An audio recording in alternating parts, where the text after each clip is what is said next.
কি সত্যি সত্যি সুখ ও সমৃদ্ধিতে ভরা এই কলঙ্কায় অমঙ্গলের কালো ছায়া নেমে আসছে? এখনো সন্দেহ হচ্ছে সরমাম।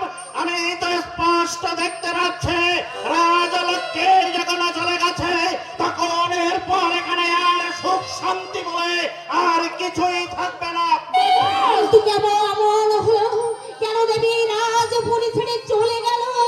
বিয়ের সময় জল ভরা জগে দেবী বলে গেল, এতদিন আমি লঙ্কা রাজ প্রাসাদ আমি সুখেই ছিলাম, কোনোদিন কোনো মর্যাদা হয়নি, কিন্তু এখন থেকে এই সোনার লঙ্কার হরে নারী নির্যাতন, নারীর চোখের জল হয়ে যাবে নদী, তাই নারী হয়ে আমি তা সহ্য করতে পারবো না, তাই রাজ প্রাসাদ ছেড়ে চলে যাচ্ছি। কি ঘন ঘন এমনি করে শঙ্খ বাজছে কেন? ভূমিকম্প হচ্ছে শর্মা, ভূমিকম্প হচ্ছে। ওই দেখো দেবন, ওই দেখো চামুন্ডা মন্দিরের চূড়া ভেঙে পড়ছে। তরুণী কোথায় গেল? তরুণী আয় শর্মায়, এই দেখি এই দুর্যোগের সময় তরুণী কোথায় আছে? সে যে তোর একমাত্র চোখের মণি, আমাদের প্রাণের প্রাণ। তরুণী!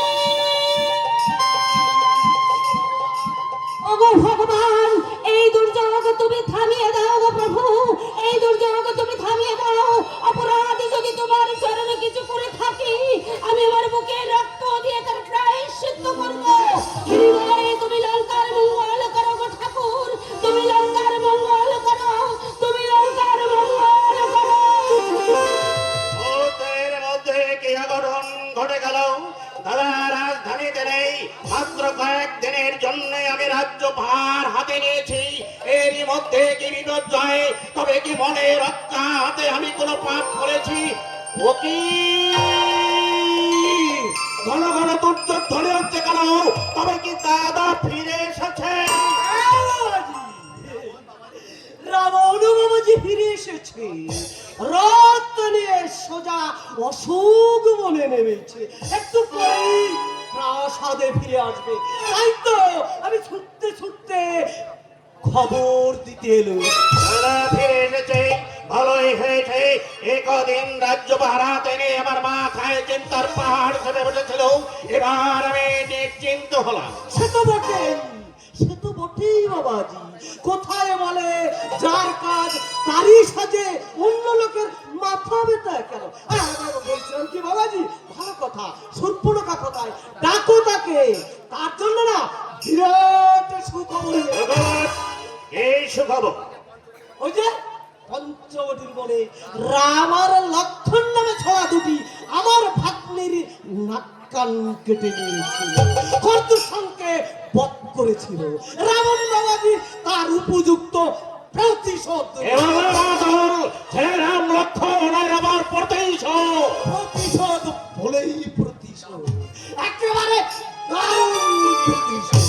আমি যেমন বুদ্ধি দিয়েছিলাম তেমন কাজ করেছে, এবার বুঝলে ওটা কত দানে কত চাল। আরে এটা কথা, রাবণের বোনের নাক কান কেটে নেওয়া এ কি যাতা কথা? এবার বোন আর সীতা, সীতা বলে বুক চাপড়ে ধরে সত্যিকারে বলো মতল কি হয়েছে? আমার কথা শুনে আমার জানা আমার আতঙ্কে শিউরে উঠছে। বলো বলো, পঞ্চবটি বনে দাদা কি করে এসেছে? আর করবে পঞ্চবটির বনে রাবণ বাবাজি ওই রামের বউ সীতাকে চুরি করে এনেছে। দাদা পরনারীকে চুরি করে এনেছে? তবে আর বলছি কি, আরে বাবা এ কি আর যাত্রার বুদ্ধি, রীতিমতো কাল নিমের বুদ্ধি। আমরা হলাম রাক্ষসা, তার উপর মায়াধারী, আমাদের সঙ্গে ওই উস্কে ছোড়া দুটো পাঞ্জা লড়বে কেন? ও বুঝেছি, কেন রাজলক্ষ্মী রাজ প্রাসাদ চলে গেছে, আর কেন দাদা লঙ্কা প্রবেশের সাথে সাথে ভূমিকম্প হলো, আর কেনই বা চামুন্ডা মন্দিরের চূড়া ভেঙে পড়লো? বাবাজি বলছিলাম কি, তুমি সূর্পণখাকে ডাকো বাবাজি, সূর্পণখাকে ডাকো। আমি তার জন্য না আনন্দের সংবাদ চুপ এনেছি। করো, বাদল, চুপ করো। এ আনন্দ সংবাদ নয়, এর চেয়ে নির্মম নিষ্ঠুর সংবাদ আর কিছু নেই মাতো। বাবাজি, এ কি বলছো? প্রতিকার করতে হবে, দাদাকে পাপের পথ থেকে ফিরে আনতে এই অন্যায়ের প্রতিকার আমাকে করতেই হবে। বাবাজি, না না, এ হবে না। এ পাপ, এ অন্যায় আমি কিছুতেই হতে দেব না। শোনো মাতুল, তোমাকে আমি একটা কথা বলে রাখি, আবার যদি কোনোদিন আমার দাদার কানে কুমন্ত না দেই, এই পাপ কাজে ইন্ধন জাগাও, তাহলে মাতুল বলে তোমাকে আমি কোনোদিন ক্ষমা করবো না। সাবধান, খুব সাবধান। বাবাজি।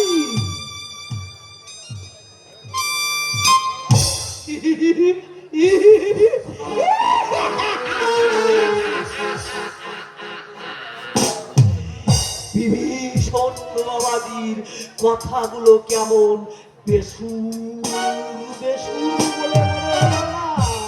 ও বাবাজি,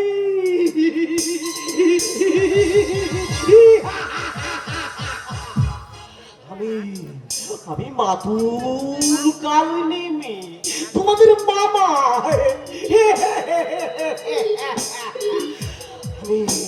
আমি তো চাইছি, আমি তো চাইছি যে রাবণ বংশ কিভাবে ধ্বংস হয়ে যাক।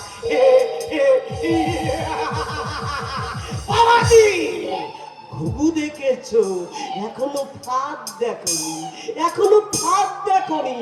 আমি তোমাকে ফাঁদ দেখে ছাড়বো, কারণ রাবণ বাবাজির কানে আস্তে আস্তে আস্তে করে